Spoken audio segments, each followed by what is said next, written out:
네, 오늘은 이 본문의 말씀을 가지고 슬기로운 믿음 생활이란 제목으로 말씀을 증거하겠습니다. 믿음 생활에서도 슬기로운 믿음 생활이 중요합니다. 예수님께서도 신랑을 기다리는 미련한 5 처녀와 슬기로운 5 처녀를 비유해서 말씀하셨습니다. 슬기로운 신앙생활을 하라는 그 말씀이십니다. 슬기로운 사람은 어디서나 사랑받고 인정받는 것입니다.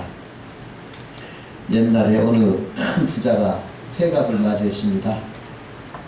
아침을 먹은 그 시아버지가 3명의 며느리를 불러앉혀놓고 한 줌씩 쌀을 줬어요. 그리고서 내가 꼭 10년 후면은 내가 고의를 맡겠구나. 지금 나누어준 쌀로 고의잔치를 하도록 선물을 좀 마련해봐라. 그렇게 말합니다. 첫째 며느리 방에 나오면서 아이고 할아버지가 노망이 났나 보다 하면서 그 쌀을 그냥 마당에 있는 닭들에게 던져버렸어요. 둘째 며느리는 자기 집에 그냥 쌀뜨게 그냥 부어버렸어요. 셋째 며느리는 그 한 줌의 쌀을 보고서 여러 가지 궁리를 했어요. 그리고 나서 10년이 지났습니다. 고비를 맞은 그 큰 부자가 자기 가족 온 방에 모아놓고서 말합니다. 10년 전에 내가 쌀 한 줌을 세 며느리에게 줬지 않느냐. 고의잔치나 선물을 준비하라고 했었는데 한번 준비한 거 좀 내놔봐라. 그러는 거예요. 그러니까 첫째 며느리가 언제 그런 일 있습니까? 하고 시침을 떼는 거예요. 둘째는 아유 나는 아버님이 농담하신 줄 알았어요. 그러는 거예요. 그리고 셋째는 이렇게 장부를 내는 거예요. 시아버지가 그 장부를 딱 읽어보니까 눈이 둥그레는 거예요. 거기에는 뭐가 쓰냐면 소가 5마리, 돼지가 10마리, 염소가 20마리, 닭이 100마리.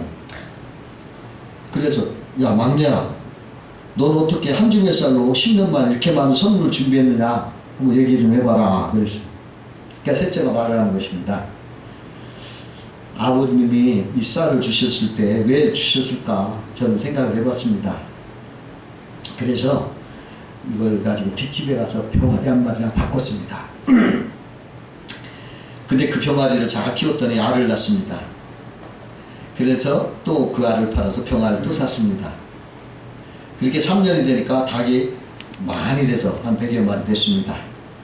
그걸 닭을 또 팔아가지고 염소를 샀습니다. 이제 닭은 알을 낳고 염소는 점점 또 염소 새끼를 낳습니다. 또 염소를 팔아서 돼지를 샀습니다. 돼지를 또 늘어나서 또 돼지를 팔아서 소를 샀던 것입니다. 생일 선물에 부족하지만 이걸 받아주십시오. 그러는 거예요. 다들 깜짝 놀라는 거예요.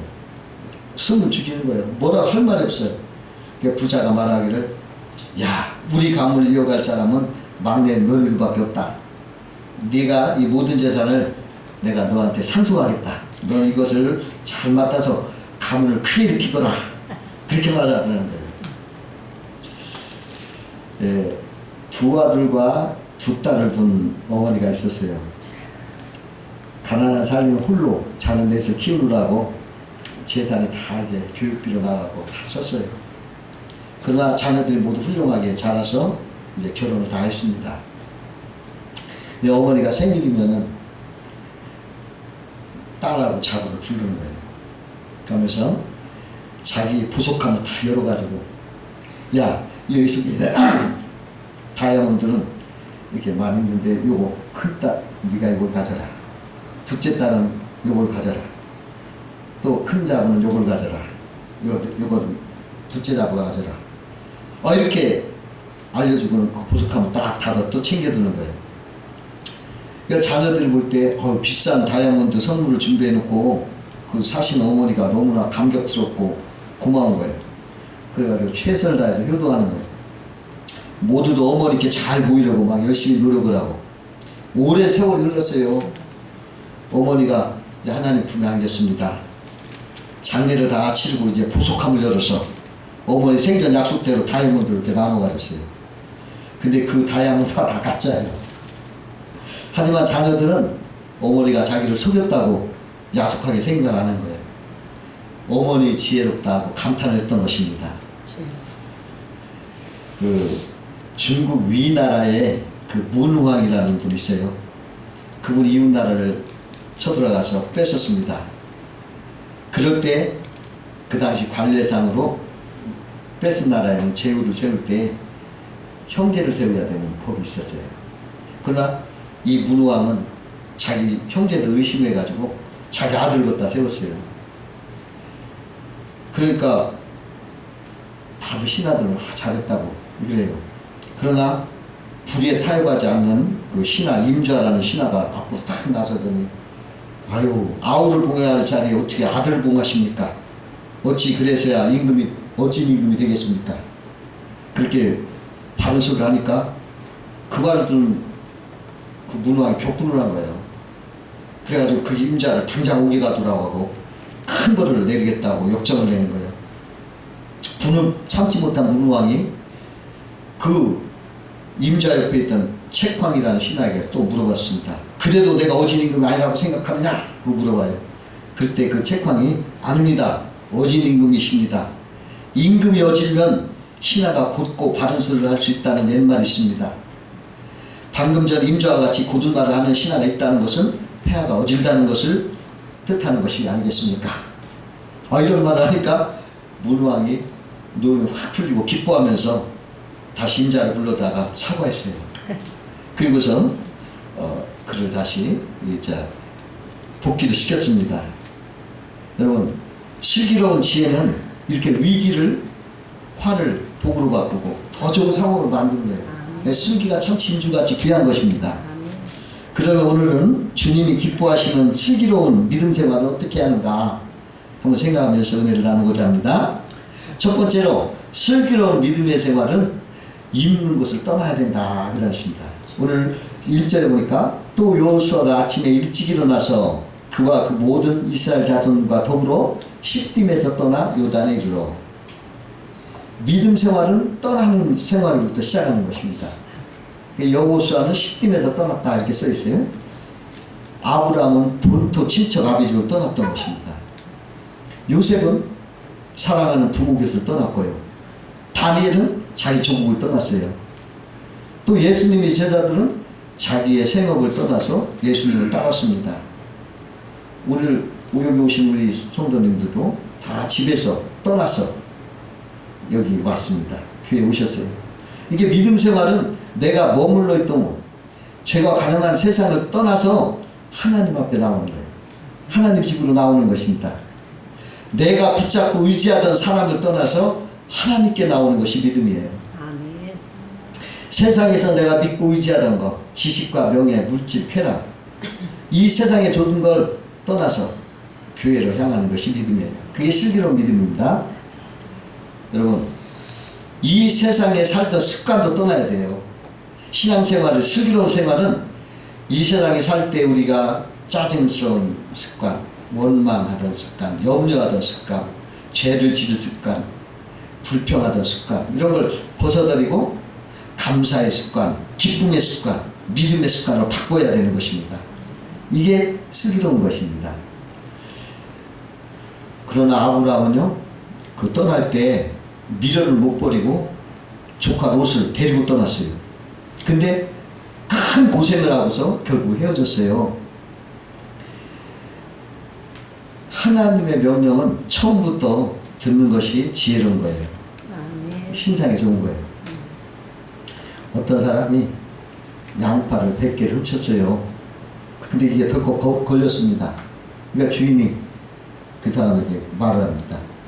당신 벌로 10만원을 내겠소? 아니면은 매를 100개 맞겠소? 아니면은 양파 100개를 먹겠소? 셋 중에 하나 고르시오. 그러니까 이 사람 생각해보니까 10만원 아까워. 근데 매를 맞으면 아플 것 같아. 근데 양파 그냥 먹으라니까 내가 양파 먹겠습니다. 이 양파를 우적우적 먹는데 23개쯤 먹으니까 그냥 배가 막 열불 나는 거예요. 그래가지고 아이고 이걸 포기하고 내 매를 맞겠다.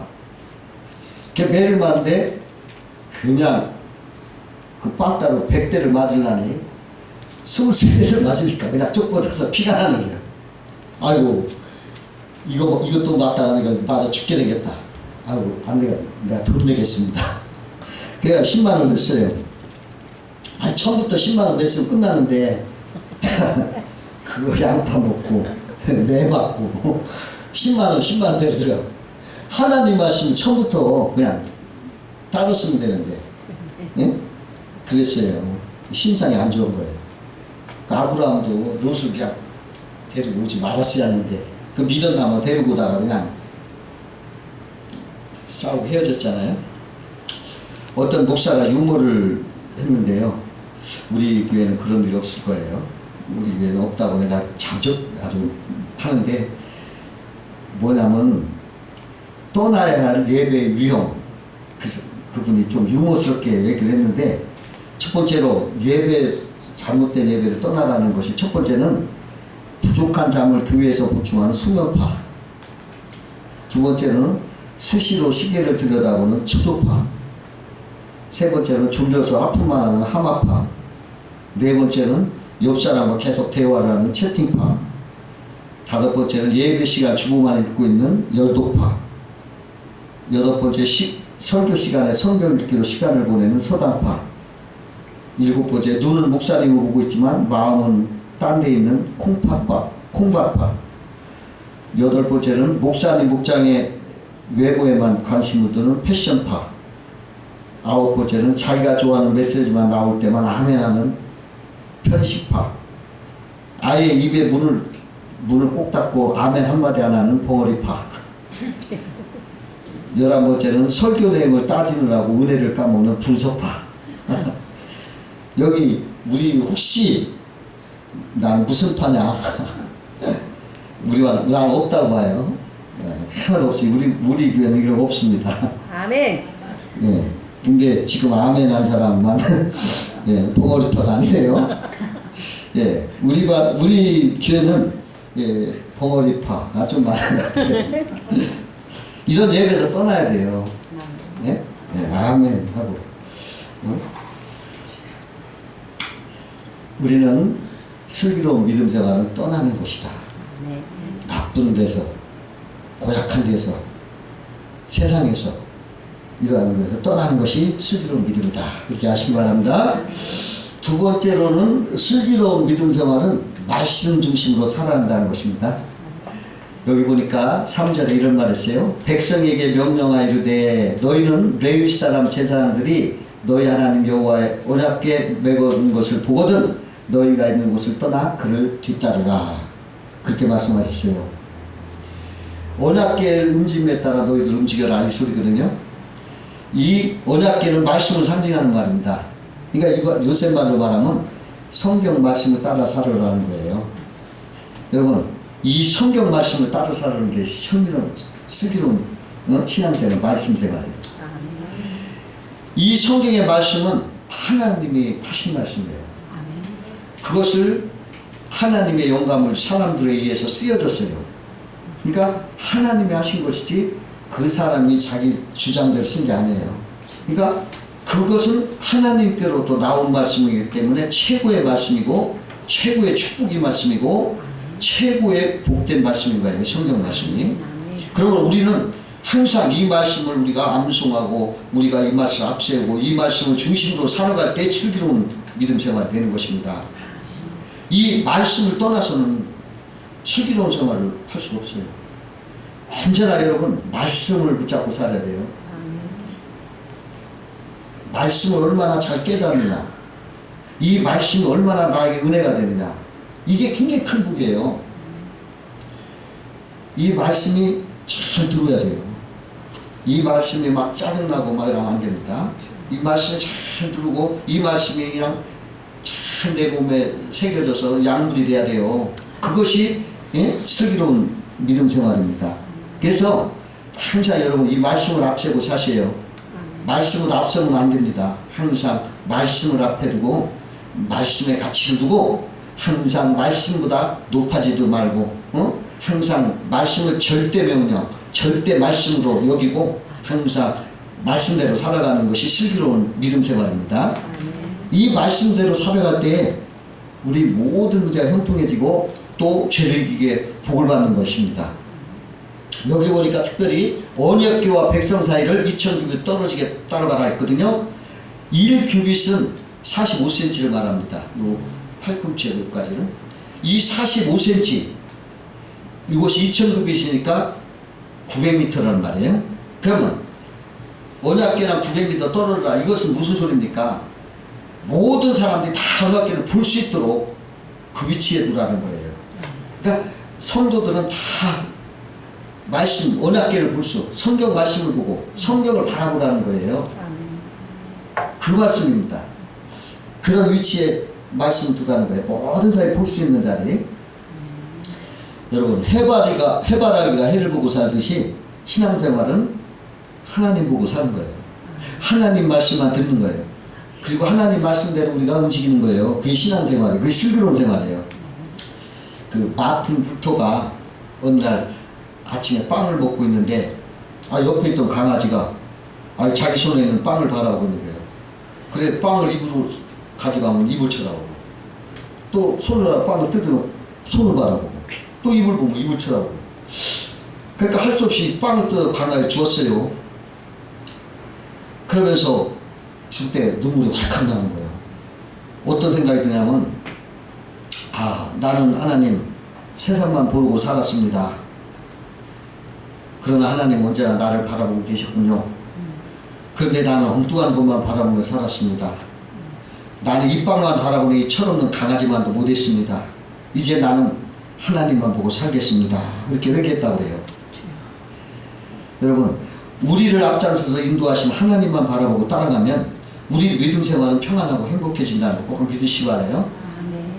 여러분, 성도들은 말씀으로 살아야 돼요. 말씀 떠나면 안 됩니다. 그 영국을 여행하던 어느 여행가가 그 관광지로 유명한 해안시대를 갔어요. 근데 그 바닷가에는 많은 갈매기가 죽어 있는 거예요.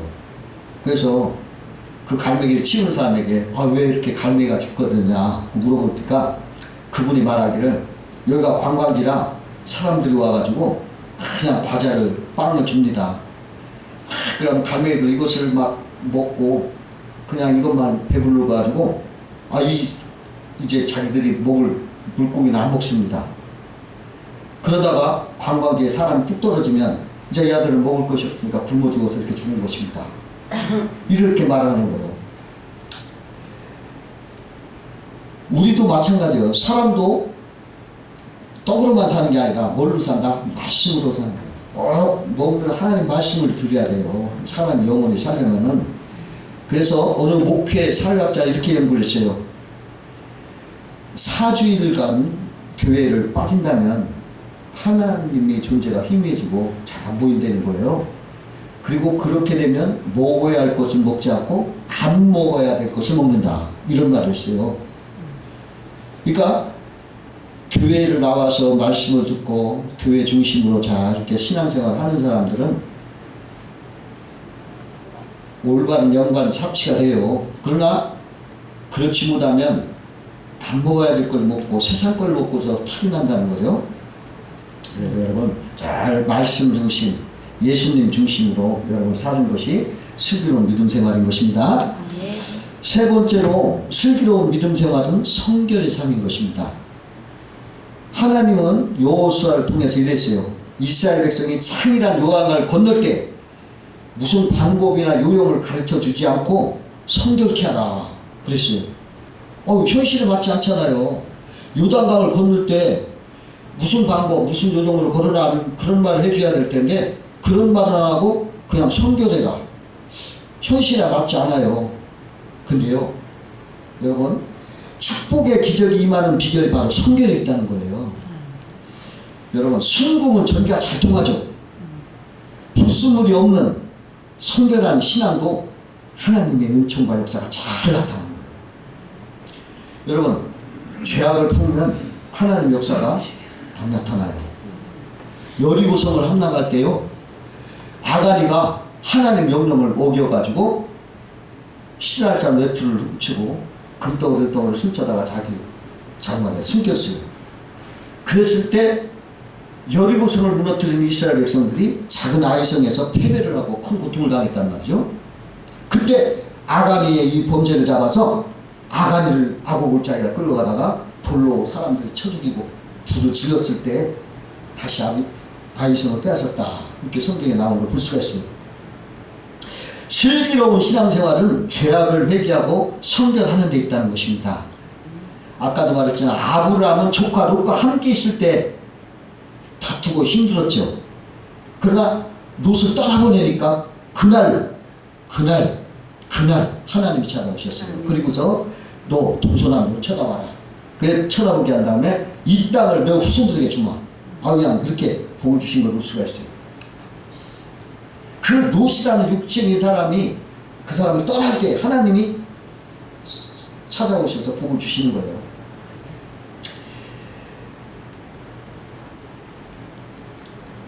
야곱도 보세요. 야곱이 죄악된 세겜 생활을 할 때는 어떤 일이 벌어지냐면 그냥 자기 딸이 그냥 강간을 당하고 아들들이 막 그냥 막 살인을 하고 막 환난이 오고 위기가 닥치잖아요. 그러나 하나님이 베델로 올라가라 할 때 그가 몸을 성결케 하고 베델로 올라가서 하나님 앞에 제단 쌓을 때 하나님이 그날 나타나셨잖아요. 그래가지고 야곱을 축복하시면서 네 허리에서 여러 왕이 나타날 것이다. 이렇게 말하면서 축복해 준 걸 볼 수가 있습니다.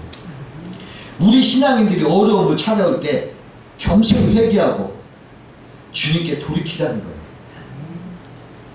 무슨 요령과 방법이 아니야. 우리 자신의 회개하고 성결케 할 때 하나님이 거기에 기적을 베푸시는 거예요. 그래서 하나님이 그렇게 성결케 하라는 거예요. 그 느헤미라는 선지자가 성문을 수축하는데 제일 먼저 수축한 게 뭐냐면 양을 잡아 제사드리는 문을 제일 먼저 수축했대요. 무너진 곳이 사방팔방 많았는데 그 중에 제일 먼저 예배 드리는 문, 그 문을 수축했어요. 왜?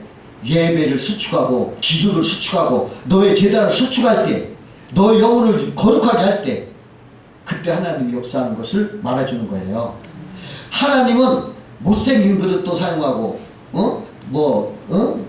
뭐라고 작은 그릇도 사용해요. 그러나 하나님이 절대로 쓰지 않는 그릇이 있어요. 뭐냐면 더러운 그릇이 못 쓴다는 거예요. 그러니까 우리가 성결하면 하나님은 역사하시는 거예요. 그러니까 죄를 정하는 것은 어리석은 거고 미련한 거죠. 죄를 버리고 성결하게 말씀을 자꾸 사모할 때 이게 복 있고 슬기로운 거고 하나님 역사하려고 순금이 전기를 통하듯이 하나님 은총이 축복이 역사하는 거예요. 하나님은 참으로 정직하신 하나님이신 것입니다. 어떤 임금이 자기 신하들 중에서 자기 딸에게 결혼을 시켜주려고 하는데 아주 똑똑하고 또 정직한 그러한 신하를 자기 사위를 삼고 싶어서 꽃씨를 푹 삶아가지고 나눠주면서 이거 좀 화분에 심어가지고 꽃을 피워가지고 갖고 와라 이렇게 명령을 내려요. 그러니까 그들이 화분에 심고 꽃을 기다렸지만 푹 삶은 씨가 나올 리가 없죠. 그러니까 신하들이 할 수 없이 다른 씨앗을 가져다가 심어가지고 예쁜 꽃들을 만들어갖고 갖고 오는 거예요. 근데 그 중에 딱 한 신하는 빈 화분을 가져와서 그때 임금이 아름다운 꽃을 가져온 신하들을 다 혼내키는 거예요. 그리고서 빈 화분을 가지고 온 신하를 자네가 내 사위가 되리라 하고서 딸과 결혼할 수 있게 해주셨다는 거예요. 그 독일의 위대한 철학자 칸트라는 분이 계신데 그 아버지가 굉장히 정직한 사람이었어요. 그분이 말을 타고 집으로 돌아오는데 숲속에서 강도들이 나타나가지고 소지품을 다 빼앗고 이게 전부냐고 물어봐요. 그러니까 그 사람이 칸트 아버지가 그게 전부입니다. 그가 오는데 동창에 이렇게 꿰맨 곳에 금덩어리가 있는 거예요. 옛날에 숨겨놓은 건데 그걸 깜빡한 거예요. 그들에게 다시 돌아갔어요. 그래가지고 내가 전에 깜빡 놨는데 아까 깜빡해서 얘를 못했습니다. 여기 금이 있습니다. 금덩어리를 주니까 그 강도들이 그걸 보고서 멍하니 서 있더니 아이고 하더니 빼앗던 물건 다 다시 돌려주고 아이고 저희들 위해서 좀 기도 좀 해주세요 하고 무릎 꿇더라는 거예요. 여러분 현대사회는 정직한 것은 바보다 이렇게 말하고 슬슬 꾀를 대고 죄를 지면서 이렇게 요령껏 사는 게 좋다고 하는데요. 안 그렇습니다. 슬기로운 것은 가장 정직한 사람이라는 것입니다. 여러분 삶 속에서 성결하게 사는 것이 가장 지혜롭고 축복입니다. 시편 37편 9절에 대저 행악하는 자는 끊어질 것이나 여호와를 기대하는 자는 땅을 차지하리로다 이렇게 말씀했어요. 죄를 멀리하는 성실한 사람이 슬기로운 생활이에요. 여러분 슬기로운 믿음 생활로 여러분의 축복과 승리가 함께 하시기를 축원합니다. 아멘. 기도하겠습니다.